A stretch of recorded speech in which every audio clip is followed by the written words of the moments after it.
everyone, welcome back to another episode of Technologyglance. Today, in this video, I am going to guide you through how you can turn off chat banner notification on Skype. So, let's get started. Firstly, open Skype app in your device. Then tap on your profile icon. Next, tap on settings. After that, tap on notifications.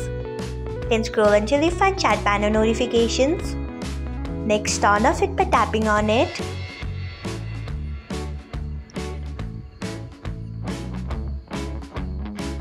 So, this is how you can turn off chat banner notification on Skype. Thanks for watching. If you found this guide helpful, we would love it if you hit the thumbs up button below.